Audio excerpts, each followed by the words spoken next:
الحمد لله وكفى وسلام على من لا نبي بعد أما بعد أعوذ بالله من الشيطان الرجيم بسم الله الرحمن الرحيم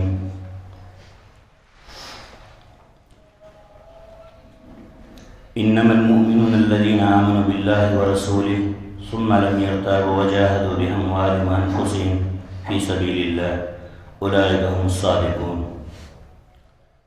سورہ حجرات مدنیہ ہے، اس میں 18 آیتیں ہیں۔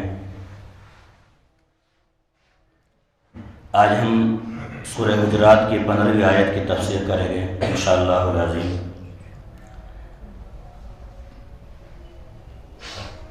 انما المؤمنون الذين آمنوا بالله ورسوله، مومن تو وہ ہوتے ہیں جو اللہ پر اور اس کے رسول پر ایمان لائے۔ حقیقت میں مومن وہ ہیں جو اللہ پر اور اس کے رسول پر ایمان لائے۔ ثم لم يرتابوا وجاهدوا بأموالهم وأنفسهم، پھر شک و شبہ نہ کرا انہوں نے اور اللہ کے راستے میں اپنے مال کو بھی خرچ کیا، اپنی جان کو بھی خرچ کیا۔ اللہ اس کے رسول کی اطاعت میں مومنوں نے اپنے مال کو بھی خرچ کیا، اپنی جان کو بھی خرچ کیا۔ اولئک هم الصادقون، بے شک یہی لوگ ہیں جو سچے ہیں، بے شک یہی لوگ ہیں جو سچے ہیں۔ فرمایا مومن کی شان یہ ہے کہ وہ سچا ہے۔ پچھلی آیت میں ہم نے ایمان والے کے مقام کو پڑھا تھا، اور پچھلی آیت میں ہم نے سمجھا تھا کہ مومن کسے کہتے ہیں، مسلمان کسے کہتے ہیں۔ مومن کہتے ہیں اللہ کو ماننا، اور مسلمان کہتے ہیں اللہ کی ماننا۔ یہ ہلکا سا فرق ہے۔ ایک بندے نے جب کلمہ پڑھ لیا لا الہ الا اللہ محمد رسول اللہ صلی اللہ علیہ وسلم، اب یہ مومن تو ہو گیا، اللہ کی وحدانیت کا اقرار اس نے کر لیا، رسول پاک صلی اللہ علیہ وسلم کی رسالت کا اقرار اس نے کر لیا، مومن تو یہ ہو گیا۔ پر اب کلمہ پڑھنے کے بعد جتنے احکام اس کے اوپر لازم ہیں ان کو یہ پابندی کے ساتھ ادا نہیں کر رہا ہے، ان ارکان کو، ابھی یہ مومن مسلمان نہیں۔ یہ کلمہ توحید اس بات کا تقاضا کرتا ہے کہ جب بندہ اس کو تسلیم کر لیتا ہے تو اس کو تسلیم کرنے کے بعد پھر بندہ یہ نہیں کہہ سکتا کہ جی چلو میں نماز کے لیے آتا ہوں، تم چلو میں آتا ہوں نماز کے لیے، نہیں، بلکہ اس کو آنا ہی پڑے گا۔ یہی سچا مسلمان ہے۔ اس کو اپنے عمل سے، عمل ظاہری سے اس کو ثابت کرنا پڑے گا کہ ہاں یہ حقیقت میں مسلمان ہیں۔ تو اللہ نے 5 وقت کی نماز جو فرض کی ہیں، اس کو 5 وقت کی نماز ادا کرنی پڑے گی اپنے اپنے وقت پر، تب یہ مسلمان ہیں۔ تو کلمہ پڑھنے کے بعد کوئی بندہ یہ نہیں کہہ سکتا کہ نہیں میں ابھی نماز نہیں پڑھتا، شروع کروں گا، پھر جلدی شروع کر دوں گا۔ یہ کلمہ ہمیں اس بات کی تعلیم دیتا ہے کہ آئندہ کیا ہوگا یہ تیرا رب کے سوا کوئی نہیں جانتا، تو تو آئندہ پر کیوں ٹال رہا ہے، تیرا ایمان کمزور ہے۔ تو ایمان کی تقویت کے لیے یقین کا ہونا ضروری ہے۔ نبی پاک صلی اللہ علیہ وسلم نے مسلسل 23 سالہ نبوت کے دور میں حضرات صحابہ کو اسی چیز کی تعلیم دی، ایمان و یقین کی۔ پھر صحابہ کا ایمان بن گیا، اور کلمہ پڑھتے ان کا ایمان اتنا زیادہ طاقتور ہو جاتا تھا کہ انہوں نے اپنے مال کی پرواہ ہوتی تھی نہ اپنی جان کی پرواہ ہوتی تھی۔ یہ حقیقت میں کامل ایمان والے تھے۔ تو بعد کی آنے والی امت کے لیے صحابہ کی ذات کو اللہ تعالیٰ نے نمونہ بنایا۔ تو ایمان نام ہے اللہ کو ماننا، اس کو کہتے ہیں مومن۔ مومن کس کو کہتے ہیں؟ اللہ کو ماننے والے کو۔ اور مسلمان کس کو کہتے ہیں؟ اللہ کی ماننے والے کو۔ تو جب اب اس مومن نے کلمہ توحید کا اقرار کر لیا، اب 5 وقت کی نماز کی پابندی کرنا اس کے اوپر فرض ہے۔ تندرست ہیں، مسافر نہیں ہے شرعی، تو رمضان کے پورے مہینے کے روزے رکھنا اس کے اوپر فرض ہیں۔ اب یہ کہہ نہیں سکتا کہ جی مجھ سے تو رکھا نہیں جاتا، بھوک بہت لگتی ہے، دن بہت بڑا ہے، گرمی میں روزے آ رہے ہیں، کیسے رکھوں گا، مجھ سے نہیں رکھا جانے کا۔ نہیں، اس کو رکھنا پڑے گا۔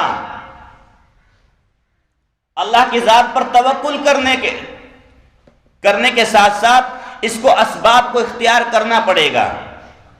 اب اس کو بھوک اور پیاس کو برداشت کرنا پڑے گا۔ مزدور کہتا ہے میں تو کام پر جاتا ہوں، اگر میں روزہ رکھوں تو کام نہیں ہوتا، اور کام کروں تو روزہ نہیں رکھا جاتا، تو شریعت یہ کہتی ہے 11 مہینے تو خوب کماتا ہے، خوب محنت کرتا ہے، 11 مہینے تو دنیا کو کمانے میں لگا ہے، 1 مہینہ رب کو منانے میں لگ جا، 1 مہینہ مزدوری کم کر یا مت کر، رب کو منا 1 مہینہ۔ تو اب اس کے اوپر روزے کو رکھنا فرض ہے۔ یہ ہے مسلمان۔ اگر یہ اللہ کے اس فریضے کی پابندی کر رہا ہے، اب یہ سچا مسلمان ہے۔ مالدار ہیں، سال گزرنے کے بعد اب اس کے اوپر زکوٰۃ دینا لازم ہے۔ صاحب استطاعت ہیں، زندگی میں 1 مرتبہ اللہ کے گھر کی زیارت کرنا اس کے اوپر لازم ہے۔ تو ایمان کہتے اللہ کو ماننا، اور مسلمان کہتے ہیں اللہ کی ماننا۔ ہر وقت ہمارے دل میں اس کا استحضار ہونا چاہیے کہ اللہ مجھے دیکھ رہا ہے، اللہ میرے ساتھ ہے، اللہ مجھے دیکھ رہا ہے، اللہ میرے ساتھ ہے۔ یہ استحضار ہر کلمہ پڑھنے والے کو ہونا چاہیے۔ ہوا معکم اینما کنتم، کہ اللہ تمہیں دیکھ رہا ہے، اللہ تمہارے ساتھ ہے۔ یہ استحضار ہونا چاہیے، اس چیز کا نام ایمان ہے۔ جب یہ استحضار بندے کا ہوگا تو پھر بندہ گھر میں ہوگا، باہر ہوگا تب بھی گناہ سے بچے گا، گھر کے اندر ہوگا تب بھی گناہ سے بچے گا، جنگل میں ہوگا تب بھی گناہ کرنے سے بچے گا، خلوت میں ہوگا تب بھی گناہ نہیں کرے گا۔ خیال یہ رہے گا میرا اللہ مجھے دیکھ رہا ہے، کوئی دیکھے نہ دیکھے۔ جلوت میں ہوگا تب بھی بندہ گناہ نہیں کر سکتا، خیال یہ رہے گا کہ میرا رب مجھے دیکھ رہا ہے۔ ہوا معکم اینما کنتم، اللہ تمہارے ساتھ ہے، اللہ تمہیں دیکھ رہا ہے۔ اس چیز کا نام ایمان ہے۔ استحضار ہونا چاہیے، اس کا نام یہ یقین ہونا چاہیے۔ چنانچہ حضرت عمر رضی اللہ تعالیٰ عنہ ایک مرتبہ چلے جا رہے تھے، مدینہ کی وادی سے ایک گلی سے جب گزرے تو آپ نے آواز سنی ایک کچے مکان سے کہ ایک بوڑھی عورت اپنی نوجوان بچی سے کہہ رہی ہے کہ بیٹی کیا تم نے بکریوں کا دودھ دوہ لیا؟ کہ ہاں اماں میں نے دودھ دوہ لیا، نکال لیا۔ کہ کتنا دودھ دیا ہے؟ نوجوان بچی کہنے لگی کہ آج تو اماں بکریوں نے کم دودھ دیا ہے۔ تو بوڑھی عورت کہنے لگی کہ دودھ یہاں آئے گا دودھ لینے والا، اس کو تو پورا ہی دودھ چاہیے۔ اب بکریوں نے دودھ کم دیا ہے تو ایسا کر اس میں تھوڑا پانی ملا دے، جو کمی رہ گئی ہے اس کمی کو پورا کر دے، اتنی مقدار میں پانی ڈال دے تاکہ اس کو پورا دودھ چلا جائے۔ تو نوجوان بچی کہنے لگی میں ایسا نہیں کر سکتی، امیر المومنین حضرت عمر رضی اللہ تعالیٰ عنہ نے کہہ رکھا ہے تمام دودھ والوں کو کہ جو بھی شخص دودھ کا کام کرتا ہے ان کو چاہیے کہ وہ دودھ میں پانی نہ ملائیں، پیور دودھ بیچے۔ سچا مسلمان ہے، سچی تجارت کرے، میں دودھ میں پانی نہیں ملا سکتی۔ وہ بوڑھی عورت پیچھے سے کہنے لگی بیٹی عمر کیا کوئی یہاں دیکھ رہا ہے؟ تو پانی ملا دے۔ تو نوجوان بچی کہنے لگی امی عمر تو نہیں دیکھ رہا ہے، فَأَيْنَ اللَّهُ، لیکن عمر کا رب تو دیکھ رہا، اللہ کہاں ہے؟ اللہ تو دیکھ رہا ہے نا، عمر دیکھے نہ دیکھے عمر کا رب تو دیکھ رہا ہے، میں پانی نہیں ملا سکتی۔ انہی کے بیٹے حضرت عمر رضی اللہ تعالیٰ کے حضرت عبداللہ رضی اللہ تعالیٰ چلے جا رہے تھے، سفر کر رہے تھے۔ پہلے زمانے میں اونٹوں پر، گھوڑوں پر، خچروں پر سواری کیا کرتے تھے لوگ، اسباب ہی یہی تھے۔ اب جب آپ کو گزر ایک جنگل کے قریب سے ہوا، راستہ نکل رہا تھا دوسرے راستے میں جانے کے لیے، تو آپ کی نظر ایک چرواہے پر پڑی، آپ نے اس کا امتحان لینا چاہا، اس کو آواز دی، وہ آیا۔ تو حضرت عبداللہ ابن عمر نے فرمایا اے نوجوان ادھر آ۔ وہ نوجوان آیا اور کہا کہ ایک کام کر، تیرے پاس بہت سی بکریاں ہیں، بہت سی بھیڑیں ہیں، تو ان بکریوں میں سے ایک بکری ہمیں دے دے، ہمیں بیچ دے، اور اس کی قیمت لے لے، ہم اس کو ذبح کریں گے، بھونیں گے اور اس کو کھائیں گے، اپنی بھوک کو مٹائیں گے اور تجھے بھی کھلائیں گے اور پوری رقم بھی دیں گے۔ تو نوجوان کہنے لگا آپ مجھے معاف فرمائیے بزرگوار، یہ بکریاں میری نہیں ہیں، میں تو ایک چرواہا ہوں، ایک غلام ہوں، یہ میرے مالک کی ہیں، میں ان کو بیچ نہیں سکتا مالک کی اجازت کے بغیر۔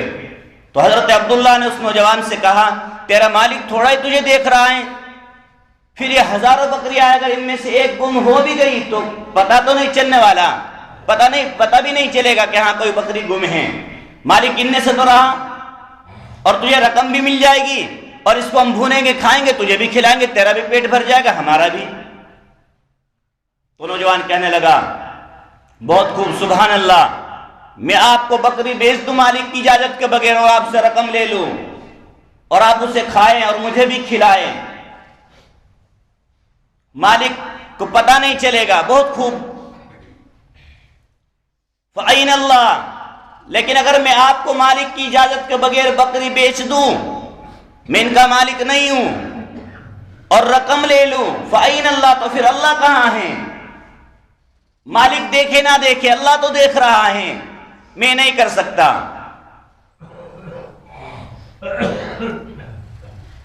ایک عورت چلی جا رہی تھی رات کی تاریکی میں، اندھیرے میں، پہلے لوگ بے خوف ہو کر کے سفر کیا کرتے تھے، عورتوں کی عزت محفوظ تھی، تو ایک نوجوان عورت چلی جا رہی تھی، رات کے اندھیرے میں سفر کر رہی تھی، سامنے سے ایک مرد آیا اور اس نے اس عورت کو روک لیا راستے میں اور کہنے لگا تو ہے، میں ہوں اور ستارے ہیں، بس ان کی روشنی ہے، تیسرا کوئی نہیں اور کوئی نہیں ہے ہم دونوں کے درمیان میں سوائے ستاروں کے۔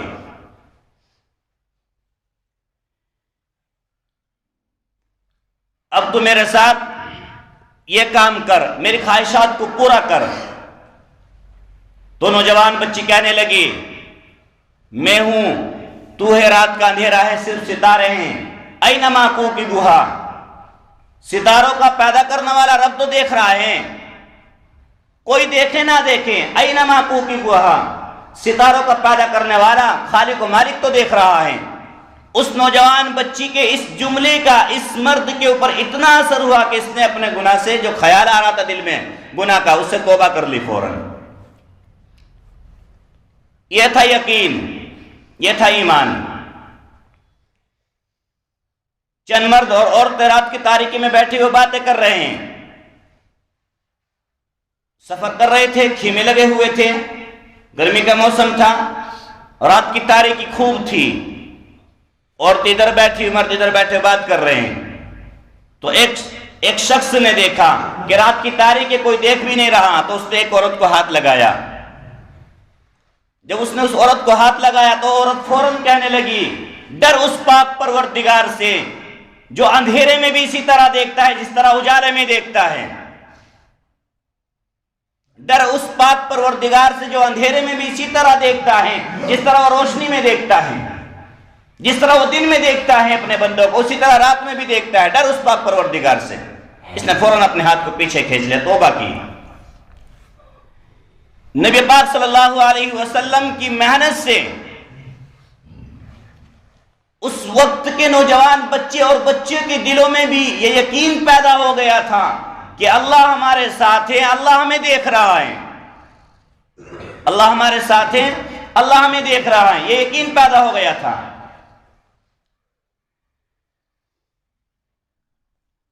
حضرت داؤد طائی رحمۃ اللہ علیہ ایک بہت بڑے بزرگ گزرے ہیں، تبع تابعین میں سے ہیں۔ تابعین اس کو کہا جاتا ہے کہ جس نے صحابی کی زیارت کی ہو اس کو تابعی کہا جاتا ہے، جنہوں نے صحابہ کی زیارت کی ان کو تابعین کہا جاتا ہے، اور تبع تابعین کہا جاتا ہے ان لوگوں کو جنہوں نے صحابہ کے شاگردوں کی زیارت کی۔ تو حضرت داؤد طائی رحمۃ اللہ علیہ یہ حضرت ابو حنیفہ رحمۃ اللہ علیہ کے شاگرد تھے۔ فرماتے جب میں چھوٹا بچہ تھا، علم دین حاصل کر رہا تھا، ایک دن میرے ماموں تشریف لائے اور دوپہر کا کھانا کھانے کے بعد مجھے ماموں کہنے لگے بیٹا میرے پاس آ جا۔ میں بچہ تھا، چلا گیا۔ تو ماموں مجھے کہنے لگے بیٹا تم کیا کرتے ہو؟ میں نے کہا ماموں جان میں علم حاصل کر رہا ہوں، میں پڑھ رہا ہوں، ابھی دین کو سیکھ رہا ہوں۔ تو میرے ماموں مجھے کہنے لگے بیٹا کہ اگر تو دین کو سیکھ رہا ہے، تعلیم حاصل کر رہا ہے، ایک تعلیم میں تجھے دیتا ہوں اسے بھی یاد کر، اس وقت میں تجھے پڑھاتا ہوں اسے بھی یاد کر۔ کہا بہت اچھا ماموں آپ بھی پڑھائیں، میرا تو مقصد ہی دین کو سیکھنا، جہاں سے ملے وہاں سے دین لینا ہے، پھر چاہے وہ تبلیغ کے ذریعے سے ملے، خانقاہوں کے ذریعے سے ملے، مدارس کے ذریعے سے ملے، یہ فکر ہونی چاہیے ہمیں دین کو لینا ہے۔ تو آپ کہنے لگے اپنے ماموں سے کہ بہت اچھے آپ بھی مجھے سبق پڑھائے، آپ بھی مجھے دین سکھائے۔ تو ماموں کہنے لگے بیٹا جب تو رات کو سوتا ہے نا، جس وقت بستر پر آتا ہے سونے کے لیے، تو بستر پر آنے کے بعد بیٹا چند مرتبہ روزانہ یہ کہا کر پابندی کے ساتھ کہ اللہ مجھے دیکھ رہا ہے، اللہ میرے ساتھ ہے، اللہ ناظری اللہ معی۔ سلسلہ عالیہ نقشبندیہ کا اسباق میں سے ایک یہ سبق ہے کہ بیٹا یہ خیال کیا کر، یہ تصور کیا کر اللہ مجھے دیکھ رہا ہے، اللہ میرے ساتھ ہے۔ تو حضرت داؤد طائی رحمۃ اللہ علیہ فرماتے میں بچہ تھا، میں نے اپنے ماموں کی بات کو نوٹ کیا، جب میں رات پر بستر پر آیا رات میں لیٹنے کے لیے، تو میں روزانہ چند مرتبہ یہی کلمہ کہتا کہ اللہ مجھے دیکھ رہا ہے، اللہ میرے ساتھ ہے۔ تو مستقل روزانہ کا میرا یہ معمول تھا، میں بستر پر آ کر جب لیٹ جاتا یہی کلمہ کہتا۔ عام طور پر نوجوان جب بستر پر آتے ہیں تو اس وقت میں شیطان وسوسے ڈالتا ہے سونے سے پہلے، جب وہ سونے کی تیاری کرتا ہے، بستر پر آ گئے لیٹ گیا، طرح طرح کے خیالات اس کے ذہن میں پیدا کرتا ہے، طرح طرح کے تصورات اس کے ذہنوں میں آتے ہیں، ادھر کا خیال ادھر کا خیال۔ تو حضرت داؤد طائی رحمۃ اللہ علیہ فرماتے ہیں اس کلمے کو میں پابندی سے کہتا رہا، اس یقین کے ساتھ کہ اللہ میرے ساتھ ہے، اللہ مجھے دیکھ رہا ہے۔ جب میں اس تصور کے ساتھ میں روزانہ بستر پر لیٹتا، میری عادت بن گئی، تو پھر مجھے یقین ہو گیا اور میرے دل سے یہ آواز آنے لگی کہ گویا میرا رب دوربین لگی ہوئی، میرا رب مجھے دیکھ رہا ہے، اتنا میرا یقین بن گیا۔ تو پھر میرے دل میں گناہ کا خیال تک نہیں آیا، ان کلمات کی برکت سے، اس یقین کی برکت سے، اس تصور کی برکت سے کبھی نوجوانی میں میرے دل میں گناہ کا خیال تک نہیں آیا۔ چند سالوں کے بعد ماموں پھر آئے اور کہا بیٹا سبق یاد ہو گیا؟ ہاں ماموں جان یاد ہوگا، آپ نے بہت اچھا سبق پڑھایا، مجھے یاد ہو گیا، میرا یقین جم گیا۔ تو ماموں نے کہا بیٹا میں ایک سبق اور تجھے پڑھاتا، وہ بھی یاد کر۔ ماموں بہت اچھا، علم ہوتا ہی ایسا خزانہ، اس کو جتنا بندہ حاصل کر لے اتنا ہی بندے کو کم محسوس ہوتا، بھی کچھ حاصل کیا ہی نہیں۔ تو حضرت داؤد طائی رحمۃ اللہ علیہ فرماتے ہیں میرے ماموں نے مجھ سے کہا ایک سبق اور یاد کر کہ اب یہ خیال کیا کر روزانہ، یہ کہا کر، یہ تصور کیا کر روزانہ رات میں جب بستر پر آئے کہ اللہ مجھے دیکھ رہا ہے، اللہ میری سنتا ہے، میری باتوں کو سن رہا ہے، اور اللہ میرے ساتھ ہے۔ اللہ مجھے دیکھتا ہے، اللہ میری باتوں کو سنتا ہے، اور اللہ میرے ساتھ ہے۔ یہ خیال جمع اپنے دل میں، یہ تصور پیدا کر، یہ سوچا کر۔ تو حضرت داؤد طائی رحمۃ اللہ علیہ فرماتے ہیں اب جب میرے ماموں نے مجھے سبق پڑھایا کہ یہ تصور کیا کر روزانہ اللہ مجھے دیکھ رہا ہے، اللہ میری باتوں کو سن رہا ہے، اللہ میرے ساتھ ہے، اب اس کے بعد سے جب میں کسی سے گفتگو کرتا تو میں بہت احتیاط کے ساتھ بات کرتا تھا، کہیں غلط بات نہ میری زبان سے نکل جائے، کوئی جھوٹ نہ نکل جائے، کوئی ایسی بات نہ میری زبان سے نکل جائے جس سے میرا رب ناراض ہو جائے، اور جو میرا رب کو ناپسند ہو۔ اس دن سے میں ان باتوں میں بولنے میں بھی بہت زیادہ احتیاط کرنے لگا، بہت زیادہ احتیاط۔ ان کلمات کا سر یہ ہوا ان تصورات کا کہ زندگی میں کبھی بھی میرے دل میں گناہ کا خیال تک نہیں آیا۔ چنانچہ جب یہ اپنے وقت میں بڑے ہوئے تو اپنے وقت کے جتنے ہم عمر علماء تھے، ہم عصر ان کے زمانے کے، ان کی تمام علماء کے درمیان میں ایک شہرت تھی ان کے تقوی کی۔ دنیا کہتی تھی کہ ہاں اس بستی میں داؤد طائی سے بڑا متقی کوئی نہیں ہے، داؤد طائی سے بڑا تقوی والا کوئی نہیں ہے۔ تو یہ تصور کہاں سے پیدا ہوا؟ ایک چھوٹے سے بچے نے جب یہ سوچنا شروع کیا، اس کو تعلیم دی گئی کہ اللہ مجھے دیکھ رہا ہے، اللہ میرے ساتھ ہے۔ جب یہی بچہ بڑا ہوا اور یہ سوچتا رہا کہ اللہ میرے ساتھ ہے، اللہ میری باتوں کو سنتا ہے، اللہ مجھے دیکھ رہا ہے، تو یہ کہنا اس کا روزانہ کا یقین میں بدل گیا۔ اب دل میں یقین پیدا ہوگا اس بات کا کہ اللہ مجھے دیکھ رہا ہے، اللہ میری باتوں کو سنتا ہے، خواہ میں جلوت میں ہوں یا خلوت میں ہوں، اور اللہ میرے ساتھ ہے، اللہ مجھے دیکھ رہا ہے۔ یقین پیدا ہو گیا۔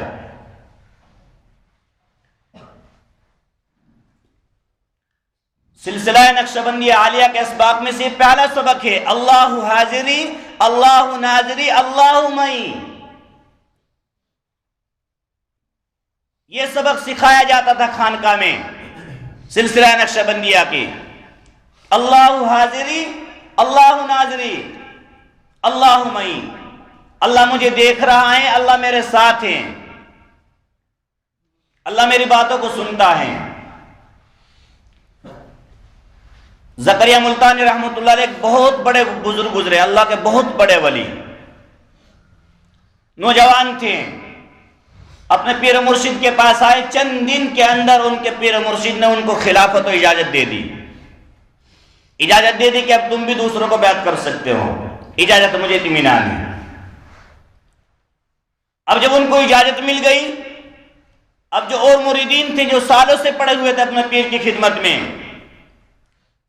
ان کو اجازت مل گئی تو وہ کہنے لگے حضرت ہم سال سے آپ کی خدمت کر رہے ہیں، آپ نے ہم پر تو کبھی نظر رحمت فرمائی نہیں، نظر کرم فرمائی نہیں، اور یہ نوجوان جو چند دن پہلے آیا ہے آپ نے اس کو بیعت کرنے کے بعد خلافت بھی دے دی، اجازت بھی دے دی، اور ہم سالوں سے پڑے ہوئے آپ کی خدمت میں، ہم پر آپ نے کرم کی نظر دوڑائی نہیں۔ تو حضرت فرماتے میں نے دل میں سوچ لیا میں ان کو وقت آنے پر جواب دوں گا۔ چنانچہ 2-3 دن کے بعد مہمان آئے کچھ، تو حضرت زکریا رحمۃ اللہ علیہ کے پیر مرشد نے تمام مریدین کو بلایا جو خانقاہ میں رہتے تھے، اور سب کے ہاتھ میں ایک ایک مرغی دی، ایک ایک چھری دی، اور کہا جاؤ اور اس مرغی کو لے کر کے جاؤ اور ایسی جگہ جا کر کے ذبح کرنا جہاں کوئی نہ دیکھ رہا ہو۔ اب کسی نے جا کر درخت کی اوٹ میں مرغی کو ذبح کیا، کسی نے پتھر کی آڑ میں کیا، کسی نے پہاڑ کے پیچھے کیا، کسی نے دیوار کے پیچھے کیا، ذبح کر کے لے آئے۔ تھوڑی دیر کے بعد حضرت زکریا رحمۃ اللہ علیہ یہ تشریف لائے، ہاتھ میں چھری اور زندہ مرغی تھی، واپس لے آئے۔ اب تمام مریدین کہنے لگے حضرت نے اس بے وقوف کو خلافت دے دی جو حضرت کے حکم کو بھی پورا نہیں کر سکا، اور حضرت نے ہمیں حکم دیا مرغی کو جا کر کے ذبح کر، ہم تو فوراً کر کے لے آئے اور ہمیں کسی نے دیکھا بھی نہیں۔ حضرت نے پوچھا زکریا میں نے تمہیں کہا تھا مرغی کو ذبح کر کے لانا، تم کیوں نہیں لائے، زندہ کیوں لے آئے واپس؟ تو حضرت زکریا رحمۃ اللہ علیہ کہنے لگے حضرت میں معافی چاہتا ہوں، آپ نے شرط لگائی تھی کہ جاؤ اور مرغی کو ذبح کر کے لاؤ، اور ایسی جگہ ذبح کرنا یاد رکھنا جہاں کوئی نہ دیکھ رہا ہوں۔ میں جہاں جہاں گیا میرا رب مجھے وہیں نظر آیا، اس لیے میں زندہ لے کر کے آیا۔ یہ یقین بن گیا تھا کہ اللہ یہاں بھی ہے، پہاڑوں کے پیچھے بھی ہے، درختوں کے پیچھے بھی ہے، دیوار کے پیچھے بھی ہے، اس کی ذات ہر جگہ دیکھ رہی ہے، یہ یقین پیدا ہو گیا تھا۔ تو حضرت نے تمام مریدین سے کہا دیکھو جو زکریا کو میں نے خلافت دی اس وجہ سے دی ہے کہ اس کا یقین اتنے کامل درجے کا بن گیا ہے، اسے ایک خیال رہتا ہے خلوت میں بھی، جلوت میں بھی، تنہائی میں بھی، اور لوگوں کی مجلس میں بھی کہ اللہ ہر وقت مجھے دیکھ رہا ہے۔ اس یقین کی بنیاد پر یہ تم سے آگے بڑھ گیا اور میں نے اسے اجازت دے دی۔ تمام مریدین کی گردن شرم سے جھک گئی۔ حضرت موسیٰ علیہ السلام کے واقعے کو قرآن بیان کرتا ہے، جب اللہ تبارک و تعالیٰ نے ان کو نبوت دی، نبی بنایا، تو اللہ نے ان کو حکم دیا موسیٰ جاؤ اور پھر ان کو جا کر کے میرا پیغام دو، خدائی کا دعویٰ کر دو، اسے بتا خدا تو نہیں، خدا میں ہوں۔ تو حضرت موسیٰ علیہ السلام تو فرعون کی انادیت کو دیکھ چکے تھے، اس کی دشمنی کو، اس کے ظلم و جبر کو دیکھ چکے تھے، اس کے ہاں پلے بڑھے تھے، اس کے گھر میں پرورش پائی تھی، اس کے ظلم سے واقف تھے۔ تو حضرت موسیٰ علیہ السلام کی فطرت، انسان ہے، فطرت میں گھبراہٹ ہوتی ہے، نبی ہو یا ولی ہو، ایسے مقام پر طبیعت میں گھبراہٹ ہوتی ہے۔ تو حضرت موسیٰ علیہ السلام کے دل میں خوف آیا، اے اللہ، فرعون تو بڑا ظالم ہے، میں اس کے پاس جا رہا ہوں، میرے بھائی ہارون کو میرا وزیر مقرر کر دیجئے، اس کو میرے ساتھ میں بھیج دیجئے، تاکہ مجھے تسلی ملے کہ میرے ساتھ میں میرا اپنا کوئی ہے۔ اب آپ تو اس کے ظلم و جبر کو دیکھ چکے تھے کہ کتنا بڑا ظالم تھا۔ تو انسان کی فطرت میں گھبراہٹ ہوتی ہے، طبیعت میں بے چینی ہوتی ہے ایسے موقع پر۔ جو شریف الطبع انسان ہوتا ہے، جب وہ کسی بندے کے دیکھ لیتا ہے بندہ زبان کا بڑا گندا ہے، جھوٹ بولنے میں بڑا ماہر ہے، یہ مجھے بدنام کر دے گا، تو بندہ پھر اس سے جان چراتا ہے، اسے فکر رہتی ہے کہ مجھے بدنام نہ کر دے۔ اور ہمارا یقین تو اتنا کمزور ہے کہ ہم فاسق بندوں کی باتوں پر فوراً یقین کر لیتے ہیں۔ جس بندے کی سب چیزوں کو ہم نے دیکھا ہے، اس کے طبع کو، سب چیزوں کو، نیکی کو، وہ ساری چیزیں ہم ایک لمحے میں بھلا دیتے ہیں اور سامنے والے فاسق بندے کی باتوں پر یقین کر لیتے ہیں۔ ہاں اس نے جو کہا بالکل سچ کہا، یار ہم اسے ایسا سمجھتے تھے، وہ تو ایسا ہے ہی نہیں، یہ صحیح کہہ رہا ہے۔ تو موسیٰ علیہ السلام نے چونکہ فرعون کا ظلم و جبر دیکھا تھا تو فوراً دل میں خیال آیا، وہ تو بڑا ظالم ہے، نہ جانے کتنے بچوں کو اس نے قتل کرایا، اور اس نے ایسے بندے کو تیار کیا جس نے میرے اوپر بھی ظلم اٹھائے۔ تو موسیٰ علیہ السلام نے فوراً کہا، اے اللہ میرے بھائی کو میرا وزیر بنا دے۔ تو قرآن کہتا ہے فَاذْهَبَا لَا تَخَافَا، فَاذْهَبَا، یہ صیغہ تثنیہ ہے۔ صیغہ تثنیہ اس کو کہتے ہیں کہ ایک کے علاوہ دوسرے بندے کو مخاطب کیا جائے، ایک سے زیادہ کو کوئی بات کہی جائے، ان کو کوئی بات سمجھائی جاوے۔ تو اللہ تعالیٰ نے فرمایا فَاذْهَبَا لَا تَخَافَا، اے موسیٰ علیہ السلام، اے ہارون علیہ السلام، فَاذْهَبَا، تم دونوں جاؤ، لا تخافا، کوئی خوف نہ کرو، اننی معکما، میں تمہارے ساتھ ہوں، اسمعو، میں سنتا بھی ہوں، وارا، دیکھتا بھی ہوں۔ اے موسیٰ علیہ السلام، اے ہارون علیہ السلام، تم دونوں جاؤ فرعون کے پاس اور میری وحدانیت کا پیغام دو فرعون کو جا کر کے، اور تم گھبراتے کیوں ہو، خوف کیوں کھاتے ہو؟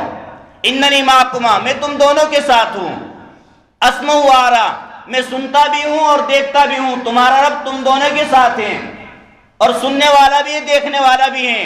جب تمہارا رب تمہارے ساتھ ہے اور تمہارا رب سننے والا ہے، تمہارا رب دیکھنے والا ہے، تو تم خوف کیوں کھاتے ہو؟ جاؤ بے دھڑک جا کر کے فرعون کو جا کر کے میری وحدانیت کی دعوت دو، میری طرف بلاؤ اسے، میں تمہارے ساتھ ہوں، کوئی خوف نہ کرو۔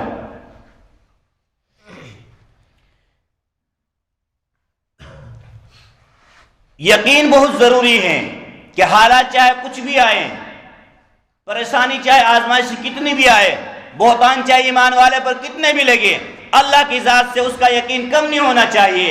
کوئی ساتھ دے نہ دے اس کا، کوئی اس کی باتوں پر یقین کرے نہ کرے، اسے اپنے رب کی ذات پر یقین ہونا چاہیے کہ کوئی میرا ہو یا نہ ہو، کوئی مجھ پر یقین کرے نہ کرے، میں نے کام کیا نہیں کیا، میرا رب جانتا ہے، میرا رب تو دیکھ رہا ہے نا، آج نہیں تو کل اللہ اس کا فیصلہ کرے گا۔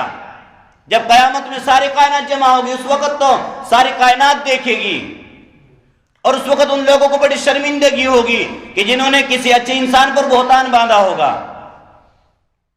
تو یقین ہونا چاہیے۔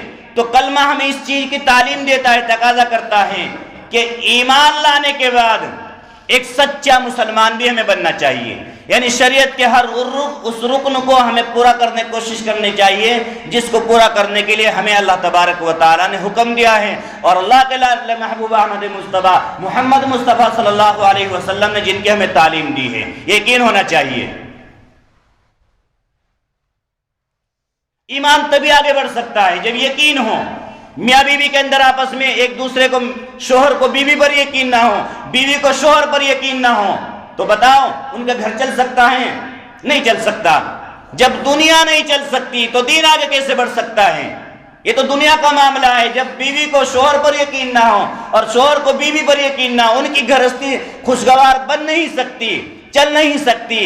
اگر ہمیں اپنے رب پر، خالق و مالک پر کامل یقین نہ ہو تو پھر ہمارا ایمان میں اضافہ نہیں ہو سکتا، ہمارا ایمان آگے بڑھ نہیں سکتا، ہم میں تقویٰ نہیں آ سکتا۔ تو حالات چاہے کیسے بھی آئے، چاہے جتنے الزامات لگے، آزمائش کتنی بھی آئے، چاہے ساری دنیا برا بھلا کہے، اللہ کی ذات پر یقین رکھنا چاہیے۔ جہاں یہ یقین ہوتا ہے وہاں اللہ کی مدد شامل حال ہوتی ہے۔ حضرت فاطمہ الزہرا رضی اللہ تعالیٰ عنہ بیمار ہوئی، حضرت علی رضی اللہ تعالیٰ عنہ تشریف لائے شہر خدا۔